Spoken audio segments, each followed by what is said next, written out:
Hello, I'm Jeffrey Overstreet, and this is the beginning of Auralia's Colors. It starts, like so many books do, and appropriately so, with a dedication. For Anne, whose poetry awakens the ears of my ears and opens the eyes of my eyes. Now, so that you're not just having to look at me read, I'm going to share some images with you that might give you a sense of the context of this opening chapter. So here you see the cover of the book, but now we're going to step into a bit of context. The first chapter is called "Old Thieves Make a Discovery."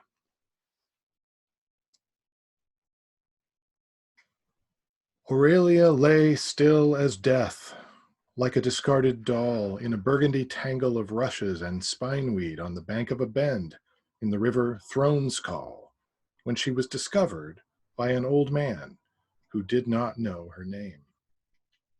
She bore no scars, no broken bones, just the stain of ink-black soil.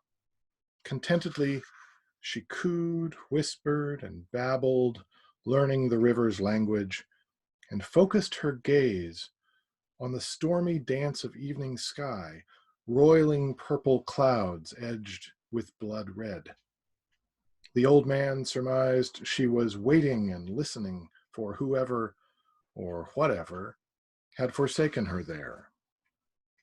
Those fevered moments of his discovery burnt into the old man's memory. In the years that followed, he would hold and turn them in his mind the way an explorer ponders relics he has found in the midst of ruin. But the mystery remained stubbornly opaque.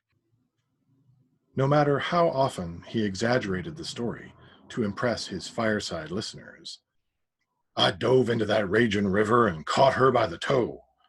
I fought off that hungry river worm with my pickerstaff just in time. He found no clue to her origins, no answers to questions of why or how. The gatherers, House Abascar, the expanse, the whole world might have been different had he left her there with river water running from her hair. The river girl. That was what the gatherers came to call her until she grew old enough to set them straight. Without the river girl, the 4 houses of the expanse might have perished in their troubles. But then again, some say that without the river girl, those troubles might never have come at all. This is how the spark was struck. A ruckus of crows caught Krog's attention as he groped for berries deep in a bramble. He and Warney, the conspirator with whom he had been caught thieving so many years ago, were laboring to pay their societal debts to House Abascar. The day had been long, but Krog's spirits were high. No officers had come to reckon their work and berate them. Not yet. Tired of straining for late summer apples high in the boughs of ancient trees, they had put down their picker-staffs and turned to plucking sour juice and jewelweed bushes, an apple core's throw from the throne skull. Warney was preoccupied, trying to free his thorn-snagged sleeves and leggings, so Krog smiled, dropped his harvesting sack, and crept away to investigate the cause of the birds' cacophony. He hoped to find them eyeing an injured animal, maybe a broad-antlered buck he could finish off and present to the duty officers. That would be a prize grand enough to deserve preparation in King Calmarcus's kitchens. Such a discovery might bring Krog closer to the king's grace and a pardon. Ah, will you look at that? Krog flexed his bony fingers. The feathered curmudgeons flapped at the air over the riverbank, their gaze fixed on a disturbance in the grass. Now hold on, called his even bonier friend. What you got there? Wait for me. Twigs snapped and fabric ripped, but Warney made no progress. Speak up now. What are them flappers squawking over? Are beast men coming to kill us? Stop spooking, Fraidy Brain, Krog growled, and then he gusted air through his nostrils. There won't be no beastman savages out here in the afternoon. What is it then? Merchants? No merchants. Is it a swarm of stingers? Nope. A fang bear, river worms, bramble pigs. Don't think so. Some young busters sneaking up behind us? Come on now, what's got them birds so bothered? According to his nature, Krog tossed back a lie. They're just fighting over a mess of reeking twisterfish they snatched out of the shallows. Groundwater closed over his feet as he made his way through the reeds on the riverbank. Increasingly perturbed by the way Krog was stalking their target, the crows descended to the branch of a stooping cottonbeard tree and pelted him with insults. As Krog combed the grasses for an answer, Warney at last emerged from the trees with worry in his one good eye, gripping as if it were a hunting spear, the long, clawed picker staff he had used all day to drag down the higher apple boughs. Warney seemed barely more than a skeleton wrapped in loose flesh and a rough burlap cloak. What are they fussing about now, if they've gone and eaten their fill? Krog's vulture beak nose twitched in the middle of the few undisciplined whiskers that grew where a mustache did not. He leaned forward, apprehensive, and saw not a pile of fish bones, but two tiny pink hands reaching into the air. One of the fish has got hands, gasped Warney. Shush now. It isn't a pile of fish. Krog took hold of the apple knife in his pocket. Whatever it is, it's harmless, I'm sure. Warney glanced back at the woods. Don't forget to watch for you-know-who. Duty officers will haul us in, bottom and blockhead, if they catch us messing with anything other than them berries. They'll ride their stinking lizards right through here soon. Come on now. There's a nice bramble just back here. You don't want the duty to string us up in the hangars, do you? Good creepin' crag of our forest. Of all the bloody wonders I ever seen, looky! The braver gatherer flipped his black hood back from his hairless head and bent to examine the child. Warney remained where he was. Krog, you're giving me the shut mouth again. What is it, old boy? Just a creepin', crawlin' baby it is. Krog massaged the flab beneath his chin. Mercy, Warney, look at her. It's a her? How do you know? Well, how do you think I know? Krog reached for the child, then thought better of it. Warney, this must mean something. You and me. Finding this? He scanned the spaces between trees on both sides of the mist-shrouded river and confirmed that the only witnesses were crows and a tail twitcher that clung upside down to the trunk of a birch. Warney splashed into the river shallows and prodded the submerged ground with his pickerstaff before each step. The weeds around his ankles whispered, hush, hush, hush. The child convulsed twice. She coughed up droplets of water, and then she made a sound that might have been a laugh. Now that's odd, Krog gestured to the child's tiny head. She's got brown and silver hairs. She's seen at least 2 seasons, I'd say. Probably born before that hard freeze we had a while back.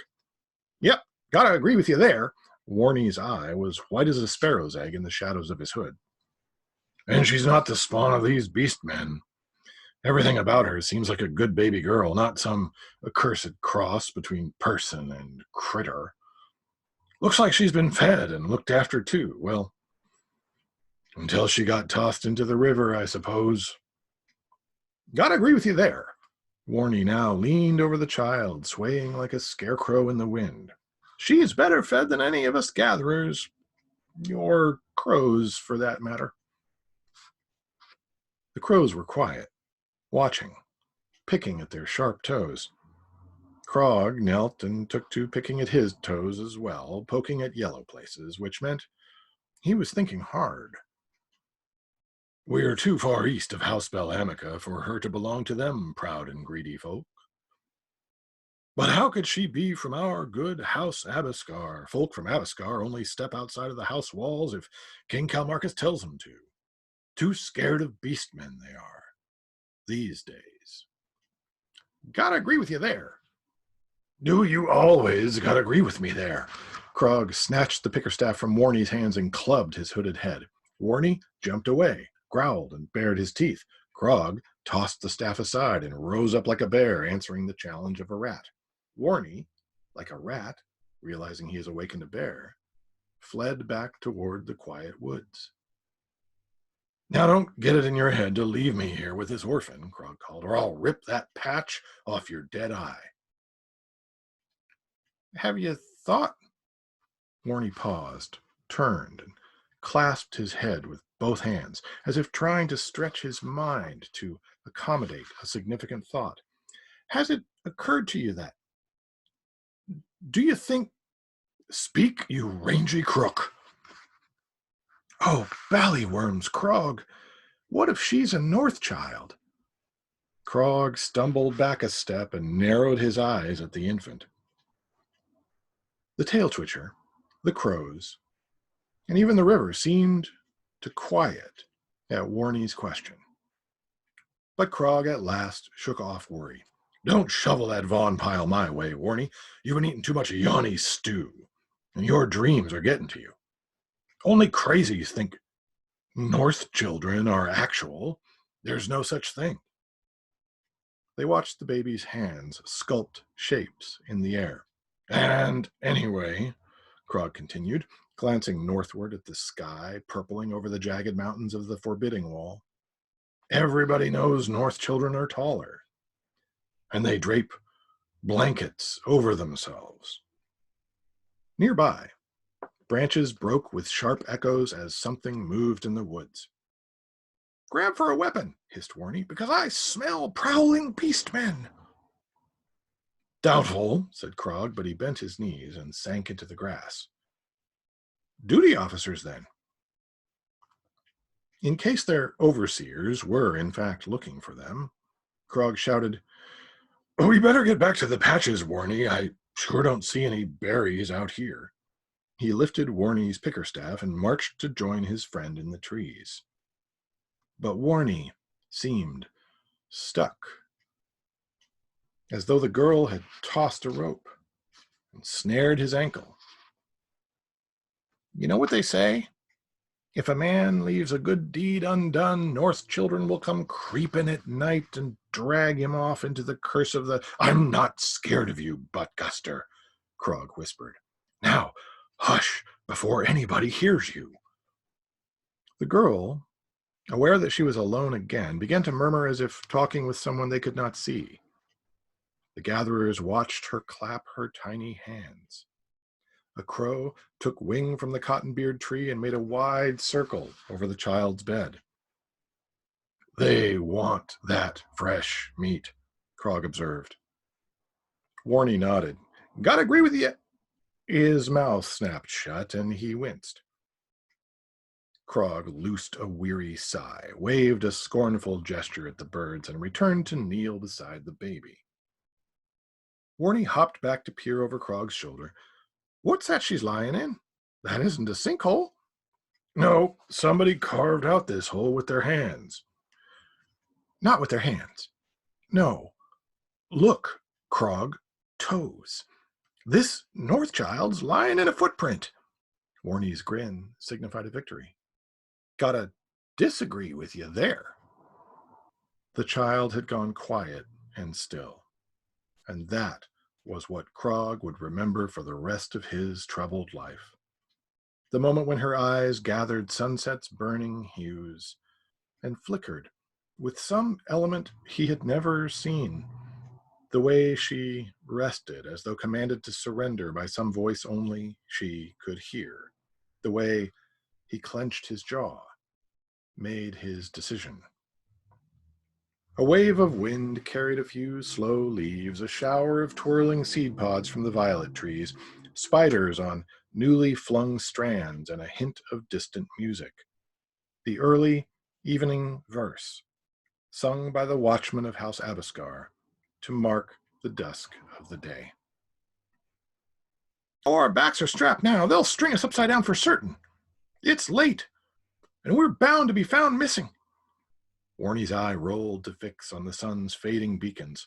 Let's turn the baby over to the first officer we see, and maybe... What do you think a duty officer sees when he looks at us, Warnie? I'm the midnight swindler, and you're the one-eyed bandit. They'll say we swiped this baby from somewhere. We already been punished for our thieving. They made us live outside the walls as gatherers, and there's only one shelf in the pantry lower than that. The dungeons. Krog threw the pickerstaff down, splack against the wet ground. I can't hand her over. But I can't leave her either. If I do, some officer will ride through here and stomp her into the ground. We've got to take her and hide her. Ballyworms, Warnie shuddered. You and me and a North child and all. A commotion erupted just south of the marsh. First came a three-toned bellow, which the gatherers recognized as the complaint of a Vaughn, one of the duty officer's reptilian steeds. Then came the din of crushed bracken and shaken trees. It was certainly an officer come to measure their progress. Krog bent low and lifted the naked child by the arms. She's harmless. Didn't cast no spell on me, didn't drag me off into darkness. She isn't a North child. There's no such thing. Well, let's hurry it up then, said Warnie, grinning in spite of his fear.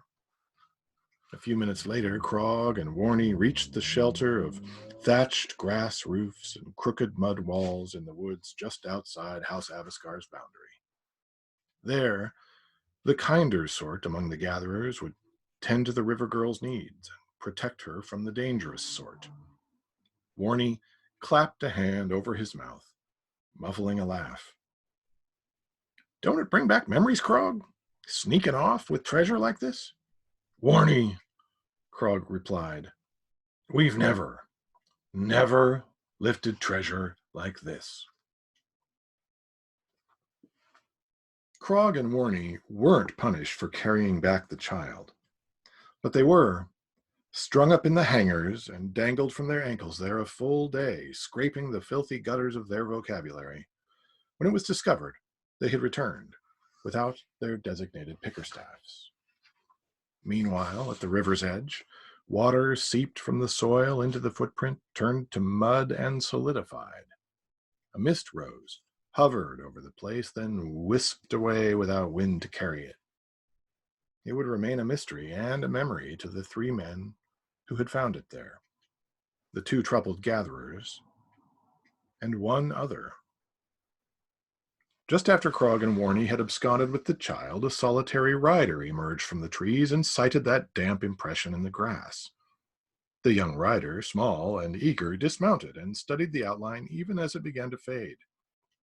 He pulled from the earth a river stone and touched the face of it with his fingertips, where a dull magic blurred. The stone's color warmed, and it softened to clay under his touch. Sensing the magic, the crows on the cottonbeard branch shrieked and scattered.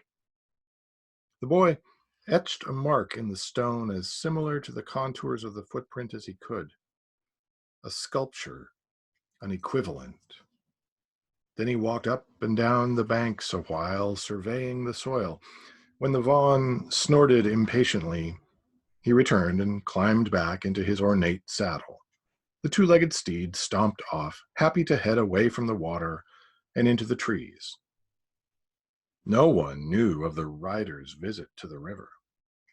No one saw the record of his discovery, which he kept like a clue to a riddle, and he locked his questions up tight for fear of troubling the volatile storms within the heart of his father, the king.